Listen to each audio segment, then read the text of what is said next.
জল দিয়ে কোন রকমের মাখিয়ে রুটি তৈরি করেছে। রুটি যে ছেঁকবে সেই পাত্রটা তার ছিল। আগুন জ্বালিয়ে রুটির পাশ দেয় তো পুড়ে কালো হয়ে যায়, ও পাশ দেয় পুড়ে কালো হয়ে যায়। বাগান থেকে লতা পাতা তুলে শাক তৈরি করেছে। শাকে যে লবণ দেবে সেই অর্থ ছিল না। প্রত্যেকদিন পোড়া রুটি আর লবণবিহীন শাক আমার ভগবান মদন গোপালকে সেবা দেয়। একদিন যায়, দুদিন যায়, 1 মাস, 6 মাস। আজকে মদন গোপালকে সেবা দিন সারাতন ঘুমিয়ে আছে। মধ্যরাত্রে মদন গোপাল এসে সনাতনের মাথায় হাত বুলিয়ে দিয়ে যাচ্ছে। সনাতন, ও সনাতন,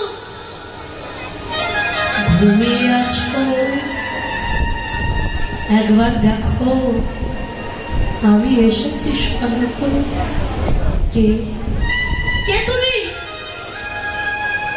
আমার চিনতে পারছো না? আমি যে তোমার মদন গোপাল। মদন গোপাল, তুমি এসেছো? এসেছো প্রভু, কি সৌভাগ্য আমার। সনাতন, আমি তো একটি কথা বলতে এসেছি। বলো, কি বলবে প্রভু? তুমি আমায় প্রত্যেক দিন পোড়া রুটি আর লবণবিহীন শাক সেবা দাও। পোড়া রুটি দিচ্ছ, নাও, দুঃখ নাই, কিন্তু ওই লবণবিহীন শাক সেবা করতে আমার যে বড় কষ্ট হয়। কাল থেকে যখন সেবা দেবে, যদি পারো শাকে একটুখানি লবণ দিও। কি বলছো প্রভু? শাকে লবণ দেব?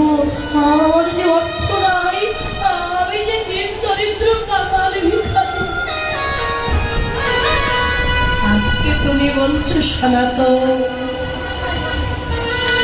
লবণবিহীন শাক সেবা করতে পারছি না। কাল বলবে সনাতন ওই পোড়া রুটি আমি সেবা করব না। পরশু বলবে সনাতন আমায় রাজভোগ এনে দাও, নইলে আমি সেবা করব না। হে মদন গোপাল, সত্যি যদি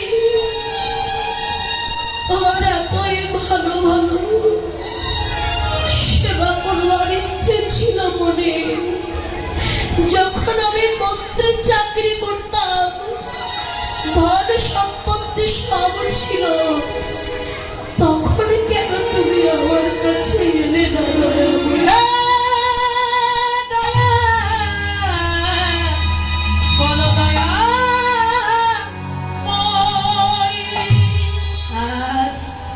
আমার পথের ভিখারি বানিয়ে আমার কাছে ভালো সেবা করতে চাইছ, কোথা থেকে দেব? আমার দেওয়ার সাধ্য। আমি চাই না প্রভু আমার জন্য তুমি কষ্ট পাও। আমি তো বলেছি যত দুঃখ কষ্ট দেবে তুমি আমায় দাও, আমার জন্য তুমি যেন কোনো কষ্ট পেও না।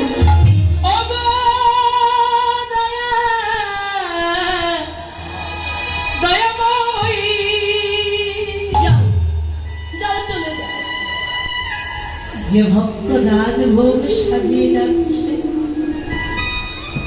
চলে যাও তার কাছে।